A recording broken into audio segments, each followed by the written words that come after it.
Home Affairs Minister Claire O'Neill to address us. Thank you, Laura, and thank you to the Press Club, and thank you to you, those of you here in this room and those watching at home, for giving your time for what is a really important conversation for our country. I acknowledge the Ngunnawal and Ngambri people who have been the traditional owners of the land around Canberra for 50,000 years. It is impossible for us to tell a story about Australia without acknowledging our ancient beginnings. And it is impossible to tell a story about Australia without talking about migration. We are a proud migrant nation. Half of Australia's citizens were born overseas or have a parent who was born overseas. Together, as one but many, we have built the most prosperous, safe, cohesive country in the world, and every Australian is entitled to be proud about that, and to feel confident that we can tackle what's coming at us in the difficult decades ahead. One of the really remarkable things about our country is that when we confront crisis and challenge, we use those moments to build a better nation for the next generation. And in doing so, migration has been one of our most important tools. In the 1940s, a gutsy Ben Chifley warned that we must populate or perish. And the migrants who answered that call set the foundation for 2 decades of growth that delivered life-changing prosperity for Australian families. In the 1970s, Gough Whitlam blew open the dusty doors of power to bury the White Australia policy and welcome migrants from around the world. 50 years later, multiculturalism is still central to our Australian identity. In the 1990s, Paul Keating used skilled migration to drive Australia out of recession. Migration helped deliver the longest period of continuous economic growth in recorded history anywhere in the world, in our country, Australia. Today, I want to have a conversation about migration which is direct and honest. In each of these historic instances, migration helped us become a more prosperous and secure Australia because the system was designed to meet the challenges of the moment. And that is not true of our system today. I would challenge anyone in this room to explain what national problems our migration system is seeking to solve. Our migration system is suffering from a decade of genuinely breathtaking neglect. It is broken, it is failing our businesses, it is failing migrants themselves, and most important of all, it is failing Australians. And that cannot continue because we as a country face some big national challenges that migration can help us resolve. Our economy is stuck in a productivity rut and Australians are suffering because of it. Migration can help us change that. We are the developed country most at risk of a warming climate, but also the nation with most to gain from the transition to a net zero economy. But we need skills to help us be able to do it. We confront the most challenging geopolitical circumstances since the 1940s. Our country needs to build better sovereign capabilities and we need to do it fast. Our ageing population will demand more workers in health and aged care than our domestic population will be able to provide. Migration will never substitute our laser focus on skilling Australians. It is not the full answer to any of the problems that I've described, but it is part answer for all of them. If populate or perish described Australia's challenge in the 1950s, skill up or sink is the reality that we face in the 2020s and beyond. Because today we aren't bringing in the talent that we need to confront these challenges, and we certainly are not making the most of the talent that we've got. The solution to this is to end the era of policy neglect and laziness, where the system has basically run itself. It means being strategic and decisive and purposeful about who we need to help us meet the challenges of the moment and how we will make sure that we get the best out of them. Since coming to government, my friend and colleague, Minister Andrew Giles, and I have been very focused on this enormous challenge. And in November last year, we asked former Secretary of the Department of Prime Minister and Cabinet, Dr Martin Parkinson, to work with two of Australia's foremost migration experts, Professor Joanna Howe and John Azarias, to help our government get this system working in our national interest. And today we have released their report. Martin, Joe and John brought deep expertise and commitment to this work. It has been essential to us, particularly the report's clear articulation of objectives and guardrails, and I thank them for their work. Today, I am also releasing a draft outline of a new migration strategy for Australia built in the national interest. This document outlines a series of directions for significant reform of this system, which we will work on, consult on and refine before we release a final strategy later this year. So today I want to do two very simple things. I want to explain what is going wrong in our migration system and how our government plans to fix it. The first big problem is that our migration system today is not delivering Australia the skills we need for the challenges that I have set out. Who we invite to come and join us in our national endeavours is one of the most important questions that the Australian government asks on behalf of its people. It is a question that deserves care and love and attention. But over the last decade, it has been treated with disgraceful neglect. Australia's historic migration success has been rooted in permanency and citizenship. We give people the opportunity to get established in our community, to educate their children and to become Australian. Today, our system is dominated by a large temporary migration program, and that program is not well designed. The tools which are meant to help us ensure that the temporary migrants that come here have the skills that we need is broken and back the front. To determine skills needs, we use outdated occupation lists that don't reflect the needs of the economy and labour market testing that both business and unions agree isn't working. And the effect of many of these rules is that we're missing out on the highly skilled workers that we need. We use an income threshold to define temporary workers who come here as skilled. The idea is that they're here because they're bringing to our country things that Australians can't do. Almost 10 years ago, that threshold was frozen by the former government at $53,900. That is below the earnings of 90% of Australia's full-time workers. So what that means is that every year for the last decade, a growing share of people entering Australia on temporary skilled visas are being funnelled into low-wage jobs. Under Peter Dutton, in his long-term role as Immigration and Home Affairs Minister in our country, our skilled worker program morphed into a guest worker program. What he created was an immigration system which favoured temporary migration and increasingly lower paid jobs. And these are the two essential ingredients to the worker exploitation that we know is occurring in Australian workplaces. International students are a very important part of this puzzle. We are incredibly privileged in Australia to train many young people in our brilliant universities and colleges. Those students are meant to come here to study, and the bar that we set for their entry is simply whether they will be able to perform in Australia's education system. The problem is that today, international students are the largest component of our temporary migration program and the single biggest feeder into our permanent program.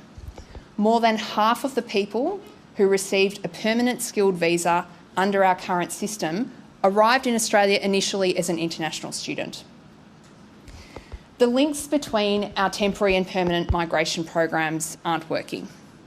The formula that we use to determine which temporary migrants get the chance to become permanent residents and eventually a citizen doesn't help us select for the skills and capacities we need to build Australia's future. So the upshot is this. Australia's migration system has today become dominated by a very large, poorly designed temporary program which is not delivering the skills we need to tackle urgent national challenges. And that program creates the essential ingredients for the exploitation of migrant workers. The second problem I want to explain is how our migration system turned into a bureaucratic nightmare. Our system is slow and crazily complex, and this has real consequences for the quality of our migration program. We have hundreds of visa categories and subcategories. It is a mess of three-digit visa codes, the 186, the 864, the 408, so complicated that if I drew you a diagram, it would look like a tangled bowl of spaghetti. We have a visa class for just about everything, including one specifically for the crew of super yachts.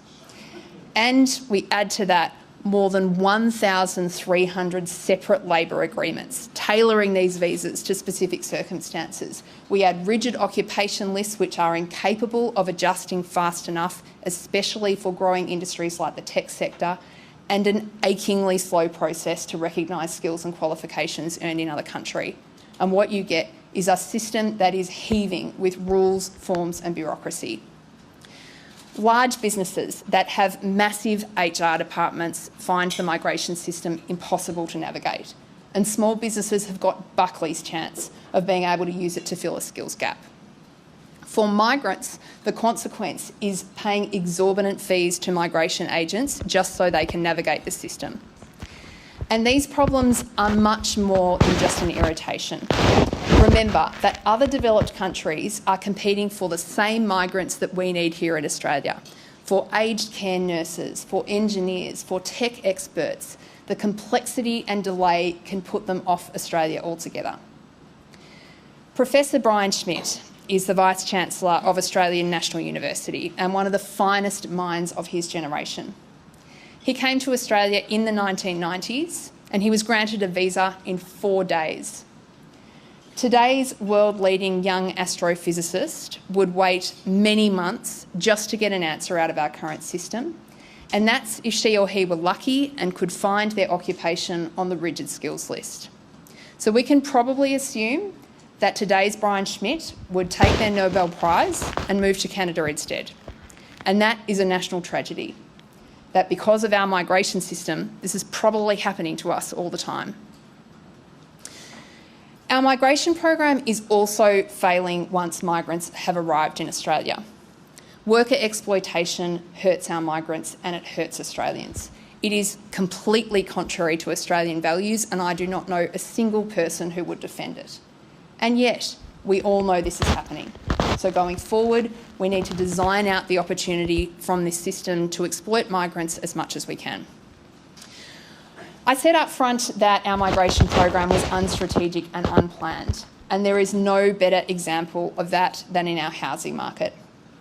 Our country faces genuine and significant challenges providing safe, affordable housing for Australians. These problems are not caused by migrants. There are hundreds of thousands of fewer migrants in the country now than there would have been had we not shut the borders due to COVID. And yet we are still facing these very substantial difficulties with housing. Our housing problem in Australia is the fault of 10 years of gross inaction by a federal government that never had a serious housing policy, not for a day. And the fact that there is no way for our 3 levels of government to work together to plan for housing, services and infrastructure needs that result from population changes. A final failure I want to mention is that our migration system is not aligned with Australian values. First, integrity. Because the former government was asleep at the wheel, abuse of our visa system has gone unchecked. We need more resources in Home Affairs, focused on ensuring that migrant worker exploitation is identified and addressed. Second, fairness. Too many migrants are stuck in permanently temporary limbo. And third, inclusion. There is a big opportunity for us here to tap the potential of people who are already here in our country, such as migrant women who are being held back by slow and tedious skills recognition processes. So let me summarise the 4 problems I've talked about. We have just lived through a wasted decade where continental drift and passivity have allowed Australia's migration system to deteriorate. What has emerged is a system where it is increasingly easy for migrants to come to Australia in search of a low-paid job, but increasingly difficult for migrants with the skills that we desperately need. Our migration system is ridiculously complex, making the system difficult to use, which deters the people that we need the most.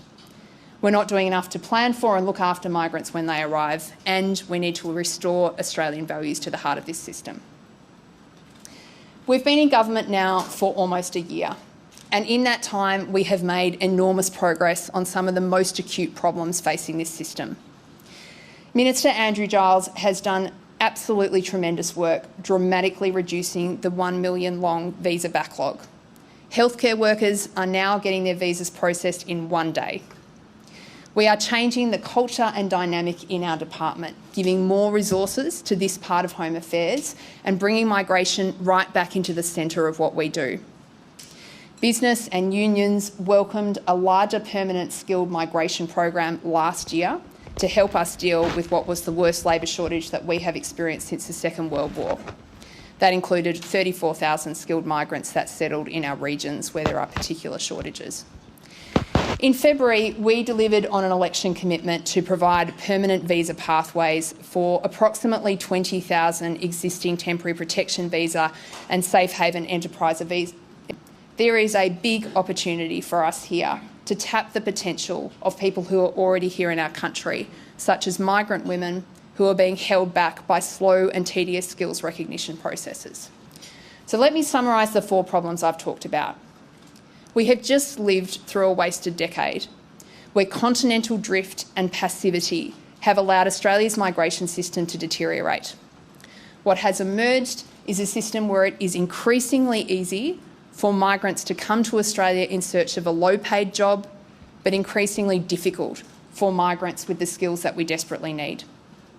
Our migration system is ridiculously complex, making the system difficult to use, which deters the people that we need the most. We're not doing enough to plan for and look after migrants when they arrive, and we need to restore Australian values to the heart of this system. We've been in government now for almost a year, and in that time we have made enormous progress on some of the most acute problems facing this system. Minister Andrew Giles has done absolutely tremendous work dramatically reducing the 1 million long visa backlog. Healthcare workers are now getting their visas processed in one day. We are changing the culture and dynamic in our department, giving more resources to this part of Home Affairs and bringing migration right back into the centre of what we do. Business and unions welcomed a larger permanent skilled migration program last year to help us deal with what was the worst labour shortage that we have experienced since the Second World War. That included 34,000 skilled migrants that settled in our regions where there are particular shortages. In February, we delivered on an election commitment to provide permanent visa pathways for approximately 20,000 existing temporary protection visa and safe haven enterprise visa holders. And last week, Prime Minister Anthony Albanese announced that as of July 1 this year, New Zealanders living in Australia will have a pathway to Australian citizenship just as Australians do when they live in New Zealand. New Zealanders are the single largest group of permanently temporary migrants in Australia. Treating them in the same respectful way that Australians are treated when they live in New Zealand is the right thing to do, and it is very important to the relationship between our two countries. Today, I'm proposing directions for a significant reform of our migration system. Our overall goal is to end a decade of ad hoc and piecemeal changes to this system and embark on a genuine reform that will set us up for a more prosperous and secure Australia in the 2020s and beyond. First, we need to fix the biggest problem we have, that is redesigning the system to get the skills here that we need. We have begun consultation on a proposal to restructure our temporary skilled migration program to make sure that this system is delivering the skills that we need to take our nation forward. The draft outline of the Australian migration strategy that I'm releasing today proposes that we consider 3 new pathways for temporary skilled migrants to come to our country, tightly tailored to the needs we have out of this system. The first is a pathway which is fast and simple for the specialised, highly skilled workers we need to drive innovation in our economy and help us build the jobs of the future. The second is a mainstream skilled pathway to bring in the core skills we need. So for this stream, we would focus on proper evidence-based assessments of labour shortages rather than the current outdated approaches that everyone agrees are not working. This pathway would include skilled migrants who are earning above an increased temporary skilled migration income threshold to make sure that when we say we're bringing skilled people into the country, that is actually what we're doing. And the third stream relates to essential industries. One of the reasons there is so much exploitation in Australia is because we have allowed low-wage migration programs to operate in the shadows, for example, through exploitation of our international student visa system. And this has allowed areas of the economy that rely on these workers to either create massive opportunities for exploitation or subject those sectors to ongoing chronic labour shortages which put enormous pressure on the people that work in them. So instead of pretending that some students are here to study when they are actually here to work, we need to look at creating proper, capped, safe, tripartite pathways for workers in key sectors such as care. Not only would this provide better support for those industries, it would provide far greater protections for the workers that we depend on. We will propose to reform the way we determine which temporary migrants end up as permanent residents and ultimately citizens. And a critical change here is how we design what is called the points test. Now, this may sound a little bit boring and technical, but it is absolutely crucial. Every year, our country selects roughly 100,000 permanent residents using the points test.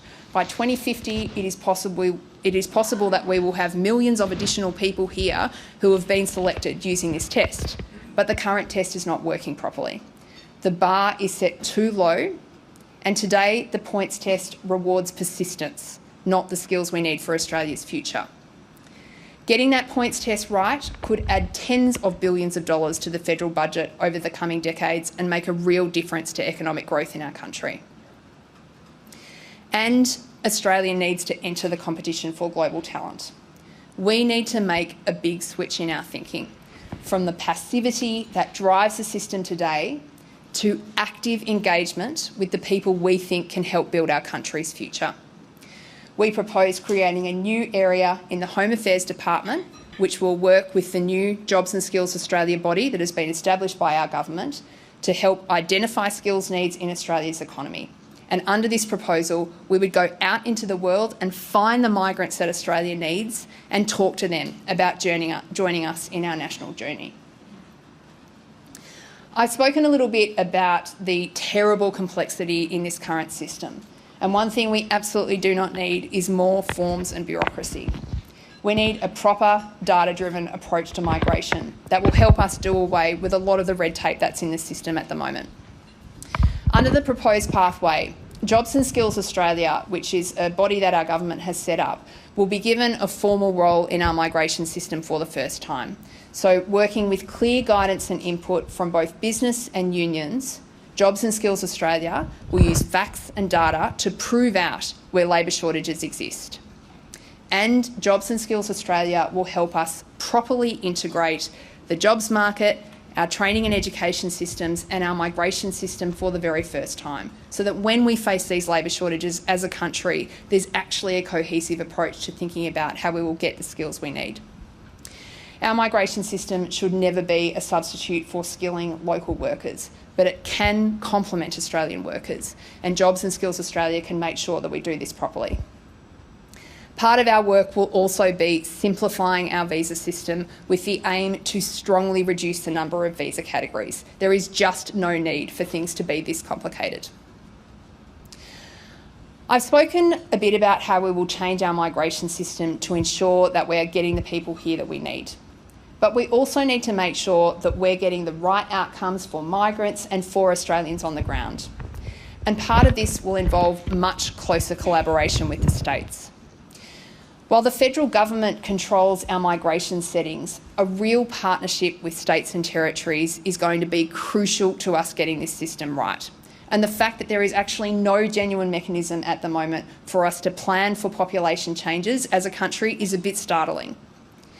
Tomorrow, when National Cabinet meets, the Prime Minister will begin a conversation about how we can work together better as a federation to plan for housing and services and infrastructure. This will build on how we can work together better as a federation to plan for housing and services and infrastructure. This will build on the incredible work that my colleagues Jim Chalmers and Julie Collins have done with the Housing Accord. Ensuring that we get the right outcomes on the ground also means looking after the migrants who are here properly. And to do this, we need to reform the policy settings that drive exploitation. That means exploring ways to give migrants more flexibility to move employers and to enforce their workplace rights. A big focus of our efforts is going to be how we manage international students in the migration system.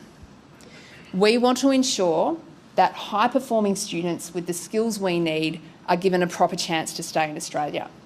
We propose creating faster, simpler pathways for the international students who have special skills and capabilities that we need.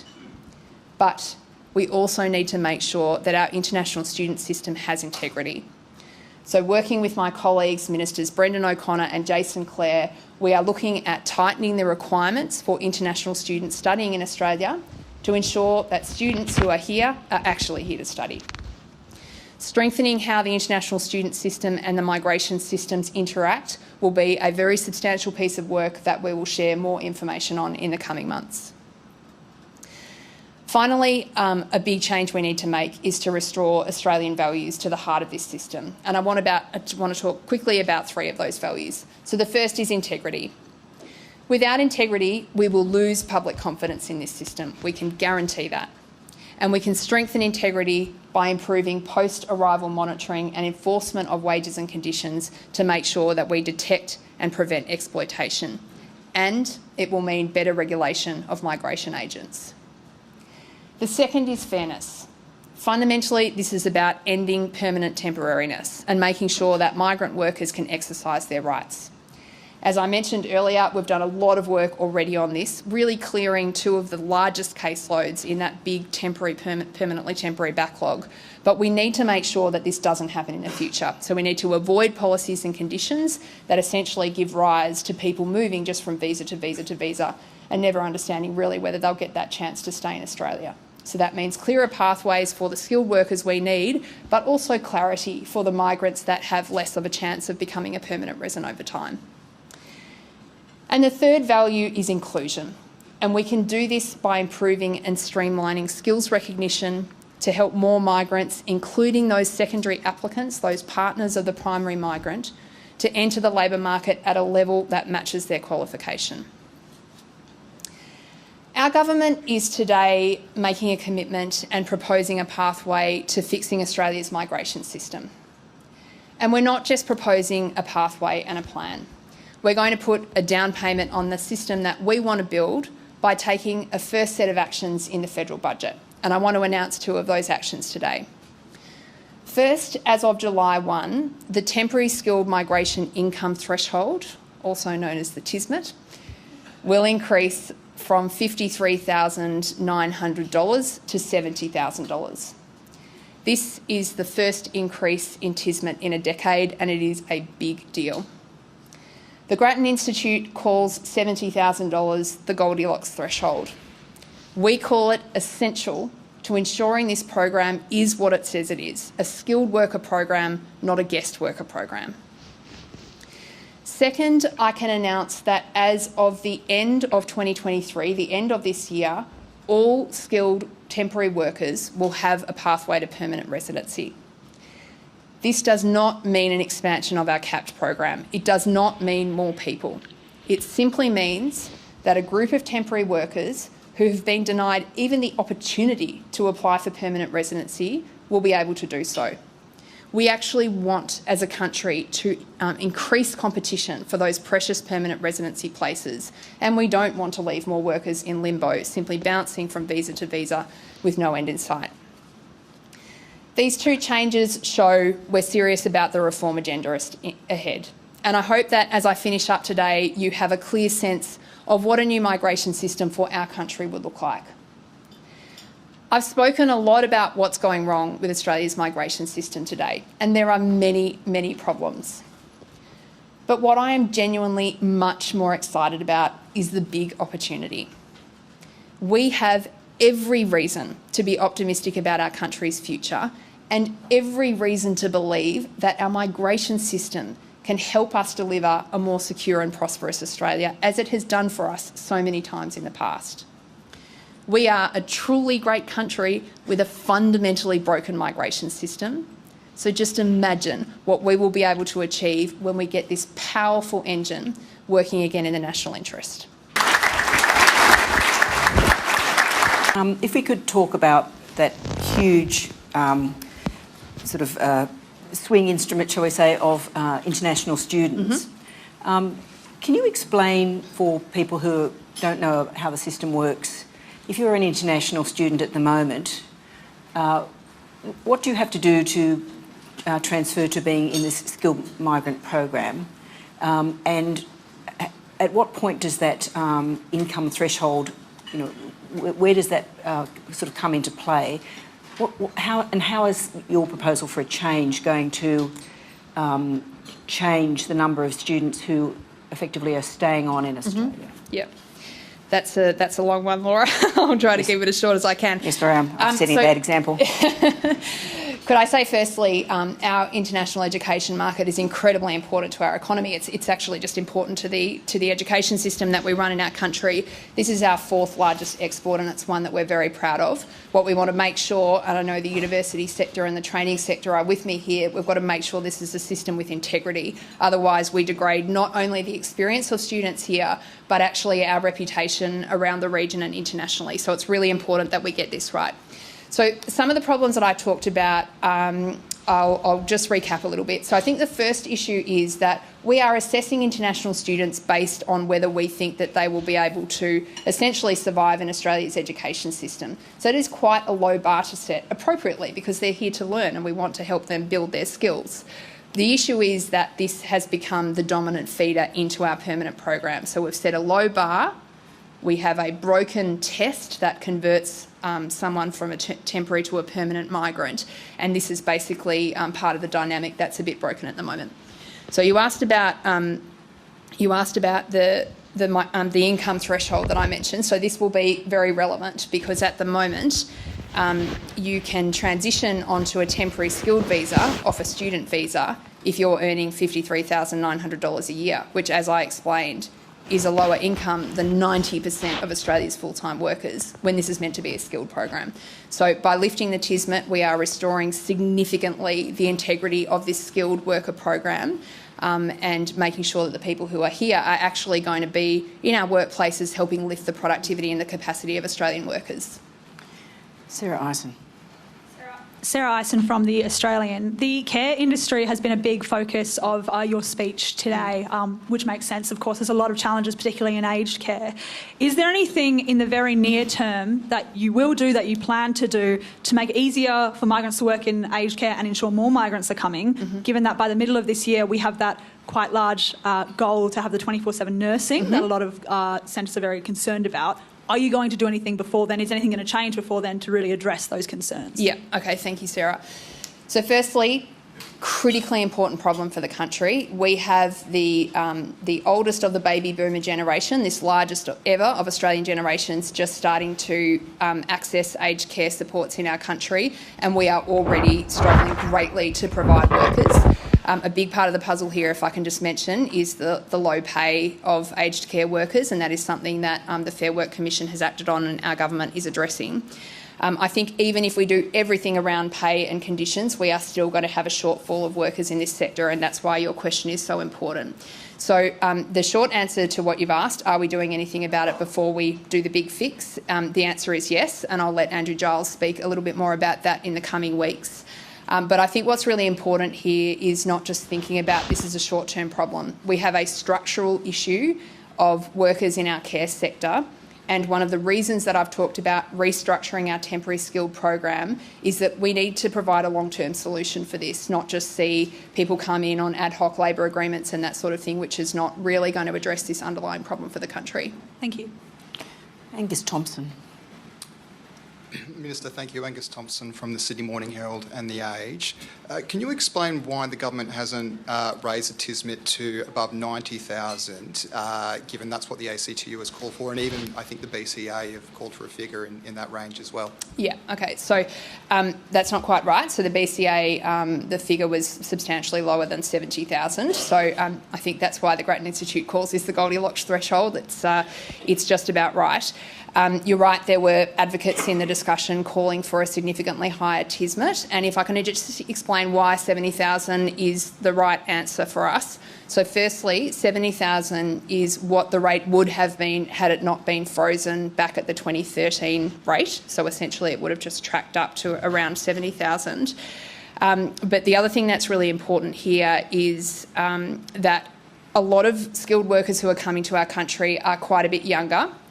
And what we will inevitably do if we set this rate too high is exclude these younger people who are coming under the temporary skilled program at the moment. So what we need to do is make a program that's going to be fit for purpose for those younger people. They're not always coming in at the very top of the labour market, but they're still bringing in skills that we really need. So I think that's why we've made the move to 70,000. Andrew Probyn. Minister, as you were referencing in your speech, 54% of permanent resident visas are given to former international students. But alarmingly, more than half of them end up working in the two lowest skilled areas. How do you fix this without discouraging or maybe forcing universities to only offer university places in skills we actually need, rather than allowing universities to treat international students as cash cows? I'll just leave that last value comment for someone else to react to. So a couple of things are important in what you've raised. So international students should be allowed to come to Australia. We love having them here, and they're an essential part of our society and our economy, and that's a really good thing. I think the real question for us is, what role do we want international students to play feeding into our skilled program and then ultimately to our permanent program? And one of the really significant issues here is, I've talked about passivity. This is a really good example. We've basically sat back and allowed the people who are already here to run through the system. And that's why the proposal to actually get out and market Australia to the world and talk to people about the beautiful opportunity to come and move here is really important. So raising the TISMIT will do a lot about this, because what it will mean is that if you're in those very low wage jobs, you're not going to qualify to come in as a skilled migrant anymore. And I mentioned that I'm working with my colleagues Jason Clare and Brendan O'Connor to think about how we would need to lift the requirements for international students to enter and study in Australia. Thanks. Michael Reid. Michael Reid from the AFR. Minister, what kind of skills and experiences will be prioritised and what ones will be deprioritised in a more robust points system? So thank you for asking that, Michael, and it allows me to make a really good point, which is that it shouldn't be for the minister to decide what skills shortages there are in the country. This is an evidence-based question that today we don't have a lot of evidence behind. And part of the problem in the system is that because the minister essentially does get to decide what a shortfall looks like, you end up with a system where, one person's got discretionary decision-making power and, in my view, too much control without having the information perhaps that Jobs and Skills Australia will provide. So in terms of prioritising and deprioritising, what I would say is that we would like to simplify the system. So that would mean that we are going to try to move away from the strictures of occupation lists and have a broader description of skills needs that confront the country. And I can share some of them off the top of my head, which I think would be well known to you as an economic journalist. Care, we've talked about a lot. We've got a significant issue getting tech sector skills into the country. We've got dramatic shortages of engineers. We've got dramatic shortages of people in construction. So I think the broader point is all of us in this room can have a stab at saying what these are. Let's get someone actually to sit down and properly use a data-driven approach to define what they are and to take it perhaps a little bit out of the realm of politics, where I fiercely believe it doesn't belong. Thank you, Minister. Jade Galberger. Jade Galberger from the Herald Sun. Minister, thank you for your address. If the government does do all of the things in this strategy, will Australia end up with a larger or smaller migration program? Thanks. That's a great question, Jade. Thank you for raising it. Let me be really clear. What I've talked about today is not about more people. And you asked what would happen if we implemented all the things I've discussed. The consequence of that would be a smaller migration program for the country. Tom Connell. Tom Connell from Sky News. Just following on from the end of your answer to my good colleague Andrew Probyn. So it sounds as though there'll be, restrictions on universities in terms of who they can bring in or new levels of requirement. And what sort of degrees at the moment are people coming here and studying for that we really don't need? Okay, thanks, Tom. So the second question I might leave to the experts. I think there's a lot that's been written about this problem, and you can have a look at what the experts are saying are the areas where we might see a few issues. I think what we're really talking about here is making sure that the international student education system is doing what it says on the label, and that is educating brilliant young minds from around the region that Australia is very proud to do. Now, that's not always the case today with the education system, and so I'm working with Jason Clare and Brendan O'Connor to bring forward a series of reforms that will see us ensure that that system is principally about education, as it says, and we're just not ready quite yet to share the detail with you, but I'll come on your show, Tom, as soon as we are. I like that commitment. A super quick follow-up. Would the number change or just about the type of people? So, I mean, this is not about reducing the number, but I think it's inevitable when we lift standards that there may be some implications for numbers. But that's not the target of this. The target of this project is making sure that we have the skills in our country that we need to meet national challenges.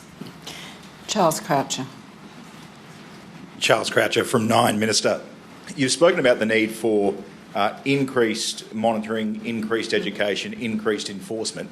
How many more people are going to be needed in your department to do all these things?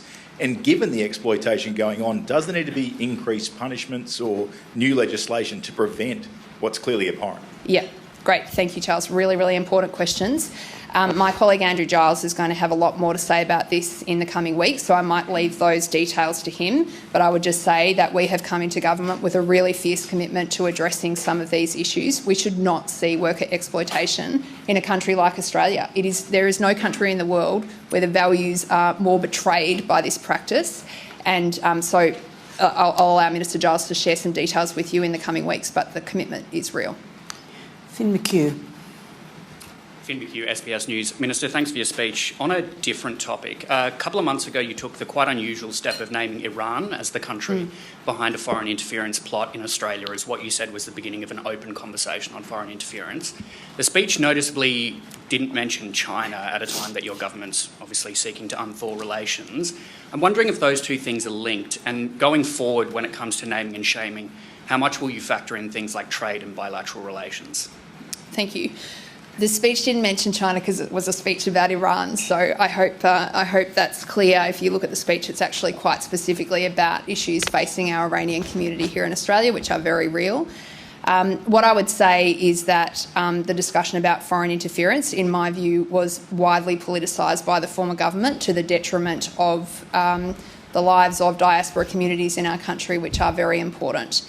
And I don't intend to do that as Home Affairs Minister. I will call out foreign interference. The question is about regional Australia, which was also mentioned in Dr. Parkinson's report. And it talked about how the really sort of complex way that states, territories and the federal government work together in inputting where those skills shortages and needs are, and how the migration system adequately responds to it is a big problem. Given migration is such a political issue, as well as the economic sustainability of regional Australia, what do you envisage this strategy will do to keep the politics out of what, say, the states and territories have in those policy levers? Great, thank you. What an important question. So I think that one of the under-discussed topics in this area is about the geographic dimensions of migration. And, we see sometimes quite fast population growth in our cities, but real issues around population decline in regions and the bush. And this is something that sort of exercises the government, because when you think about something like aged care, those needs are not just in the city. We actually need to have some distribution of workers. So one of the things that the report that Martin and Joe and John released, it talks about the vexed history of trying to drive population through the migration system. And to just cut it short, this is something that Australian governments have been trying to do for many, many decades, and it's tended not to be very successful. And the reason it hasn't been successful is because it hasn't been a collaboration with states and territories, and it hasn't been a cohesive approach. You can't just direct 500 migrants to go and live in a place where there aren't services and there aren't, religious institutions that they desire, and there aren't schools for their children. So part of the purpose of the Prime Minister trying to lead a better discussion with the states is to try to start to think about these issues as they belong, which is as a whole. So we won't be solving that problem through the migration system, but we are ready to work with states and territories on this problem in a cohesive manner that will provide proper support to new entrants. Ben Westcott. Hello, Minister. Ben Westcott from Bloomberg. Thank you for your speech. In his review, Martin Parkinson was reasonably critical of the investor class visa. He said there were some issues there. Is that something that you would be looking to reform or alter in some way? So we are looking at this at the moment, and I think there's some big opportunities here in this set of classes that's essentially been created to try to enhance investment in Australia. One of the things I would just mention is that most of those visas were created at a time where Australia was a net importer of capital, and actually in the last 10 years that's changed quite significantly for various reasons. We have quite a lot of capital here domestically. So we're thinking about that at the moment. What I would say is that I think there are integrity issues at the moment with some of these visas that we need to look at, and there's room for improvement. So it is part of the reform project. I just didn't mention it in the speech because there's a bit going on. Thank you. Paul Karp has a question. Thanks very much for your speech, Minister. The review talks about shifting from an exclusive focus on the permanent migration cap to considering net overseas migration. If 1.8 million people being here, permanently temporary is too many, is the government going to set a target for what that figure should be, and what do you think it should be? So, Paul, thank you for your question. The government is talking with the states and territories tomorrow about thinking about this program as a whole, and I very much agree with the reviewers there.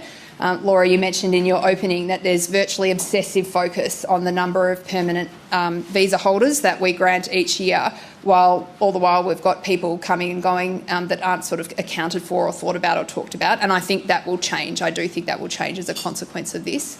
So I think overall we absolutely believe in better planning for the migration output as a whole for the country.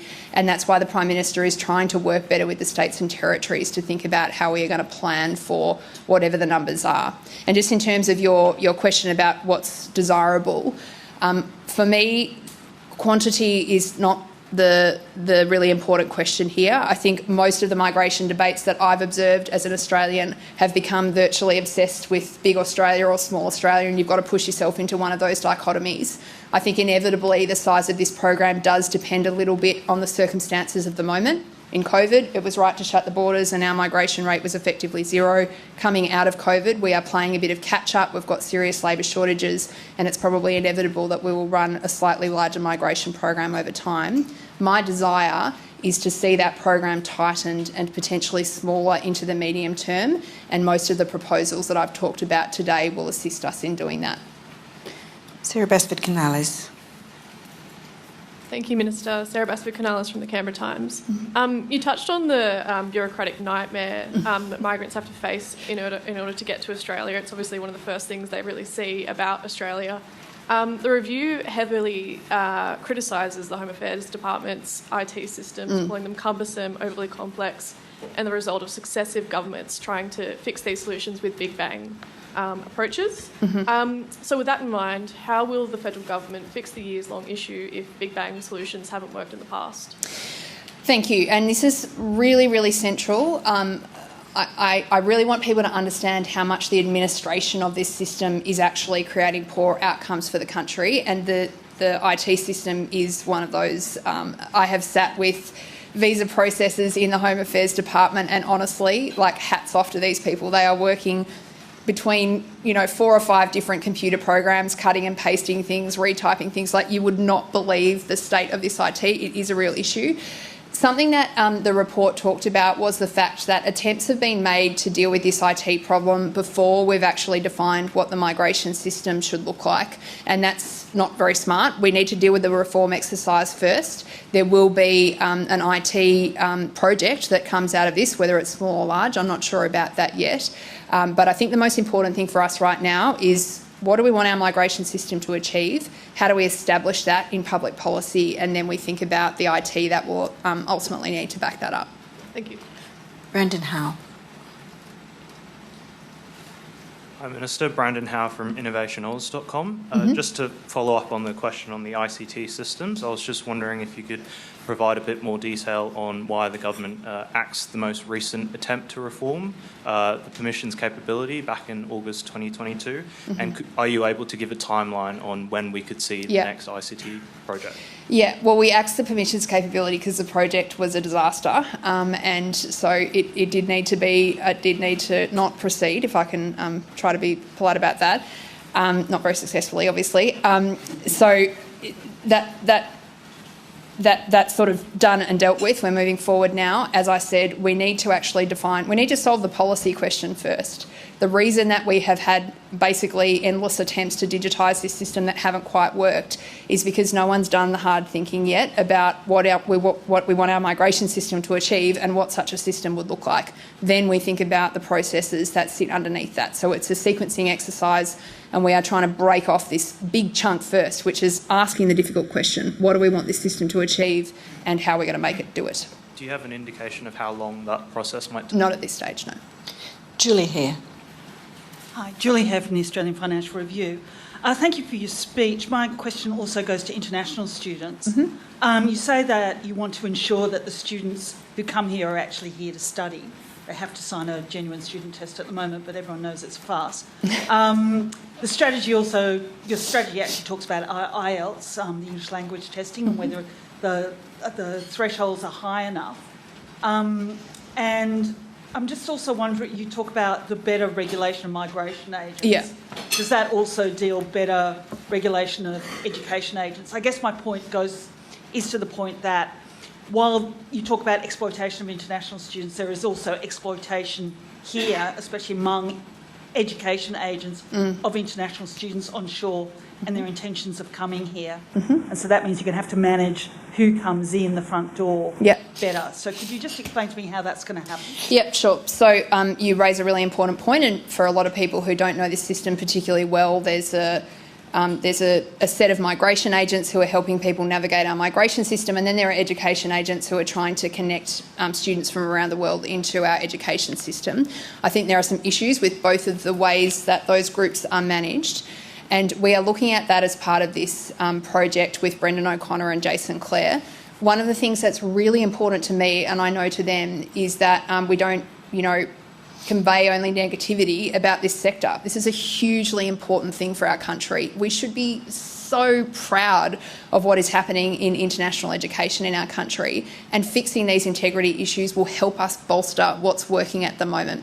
So it's going to be a big and important project, thinking about lifting standards for international students, how we can ensure that students who are here to study are actually here to study, and making sure that we think about the pieces of the puzzle that are facilitating exploitation, and education agents is in the mix there. Thank you. John Keogh.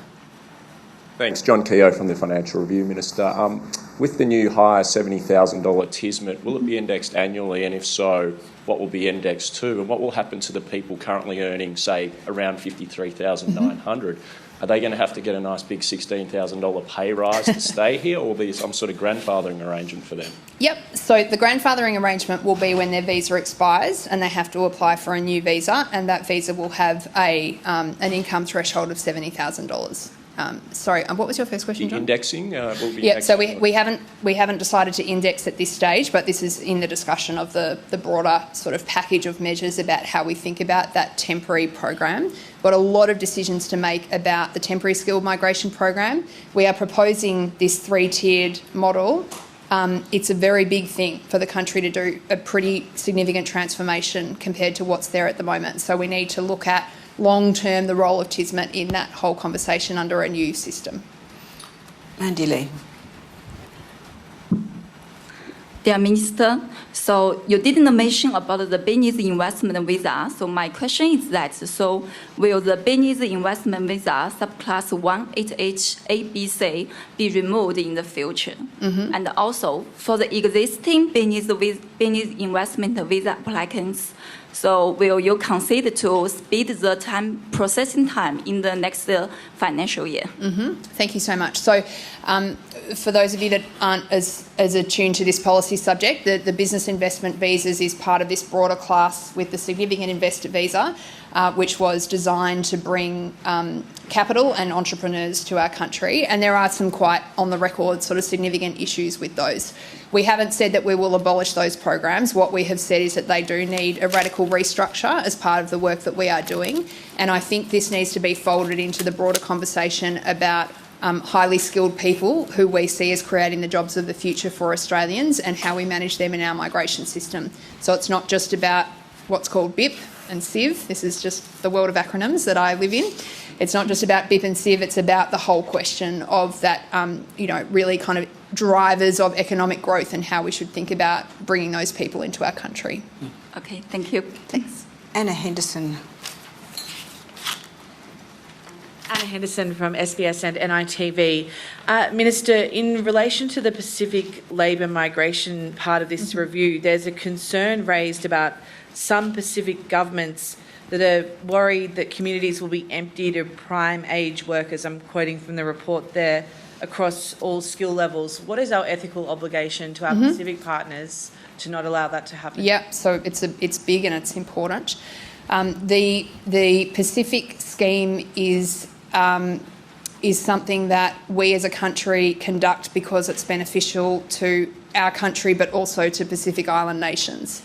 So obviously the government takes incredibly seriously any concerns that are raised around that not working for our partner countries. That's not the desire at all. This is meant to be a win-win for both countries, and I think generally it is. I think there are some instances where there have been issues, but if you don't mind, I might just leave that one for Penny Wong and Pat Conroy, because that program is actually run through the DFAT department, so it doesn't actually sit neatly in the migration system in the way that other things do. I understand, but as Home Affairs Minister, does there need to be some kind of balance where, only a proportion of people from a community are attracted to Australia at any one time? Yeah, again, sorry, not trying to be irritating and avoid your question, but the design of this program belongs to the Foreign Minister and the Assistant Foreign Minister. Their goal is to ensure that we build and strengthen our partnership with Pacific Island countries, and they're really focused on that at the moment, so I'd just direct that question towards them. Thanks. Nick Stewart. You're Immigration Minister, so you've obviously got some idea of the total number that we're talking about. You've said you want quality. Does that mean, as Kevin Rudd might have said, we want 50 million quality, intelligent people in Australia? 40 million? 30 million? What sort of number do you think Australia can cope with overall? So it's an important question, but one that I'm not here to express a view on today. It's really important to me that we can have a conversation about migration policy in our country, which is not just reduced to the size of the population. There are lots of important questions in migration that aren't to do with population, but are about who we bring here and why. So these are the questions that I'm trying to answer, not so much on the population side. So who's looking at the total population? Well, the population... Whose responsibility would it be? Well, it's not that it's not my responsibility, it's just that I think that really distracts from the issues that we're here to talk about today, which is a migration system that is fundamentally broken and not delivering for the country. Thank you. Andrew Tillett. Thank you, Laura. Andrew Tillett from one of the cast of thousands from the Fin here today, as well as Hot topic. As well as board member here at the Press Club. I'd like to ask you a quick... Thank you for rattling through so many questions, by the way. I think we must I don't have any choice. I'm just doing what Laura tells me. Yeah. Look, I just want to ask you a question with your cybersecurity hat on. Yeah. Australia provided assistance to Ukraine government early on in the war last year with cyber security assistance. There's been reports this week that the government has knocked back several requests from Ukraine for further assistance. Can you just explain what the situation is, and are we open to providing further assistance? Yeah, thanks, Andrew. So can't get into the detail on those, but I can say we're open to discussions with Ukraine about how we can help them, and we do consider proposals from time to time. As a prize for being such a good answerer of questions, I'm going to get more. Yes, you get the President's bonus question. Well, the two questions actually. The first one is how fast do you see the transition in the sort of international students regime, if you like, happening in terms of the sort of income threshold, changing the sort of nature of people coming into the country and therefore affecting the labour market? And a separate question is, one of the issues that has come up is that within the skilled migrant program, the families of skilled migrants also get counted and basically sort of fill out the program. Are you looking at changing how they're counted? Yeah, great. Thanks, Laura. So with regard to students, so let me just say, it's really important that we move really quickly on this. We don't have time to waste, and with a reform as substantial and all-encompassing as this, this could take a very long time, and I don't want it to. It's really urgent that we fix the problems that we can now, and so what we're working on at the moment is sequencing out how we would move to the new system as quickly as we can, and it's going to be a piece by piece, not one day we move into a new migration system for the country. So when you talk about students, there are some things that are already going to happen which will basically immediately address some of the issues that I've talked about, and the increase to TISMET is the most important there. This is a substantial increase to ensure we have skilled workers coming under a skilled program, and it will have effect effectively from the 1st of July this year. The points test is really, really important, and this is something where I think there's enormous value for the country to be gained, and something that can be changed without kind of extensive systemic kind of processes that have to be gone through. So that's something that we're really looking at as a kind of a next cab off the rank to think about how we can make swift changes. The reason that acts so quickly is that, like TISMET, it basically can take effect immediately. So we process permanent resident visas all the time. If we change the system, we can choose when it takes effect. So I think those are important things that will improve some of the issues that I've talked about with international students. It's really important that we be very careful and consultative in any changes that are being foreshadowed and discussed here. This is a really important sector to our country, and it is a great thing that we do in training up so many people in our brilliant education system. And whatever we do with regard to the integrity of it, we've got to make sure that that's not having adverse effects that we could have predicted if we'd taken our time. So I just say I want to move really quickly, but we do need to move carefully on this. With regard to your second question, so you're right, Laura. One of the kind of many dirty little secrets of the migration system is that permanent visa list that we create each year actually counts family members, which is that's not a bad thing. It's just a reflection of that. It's a reflection really of how small it is as a part of the overall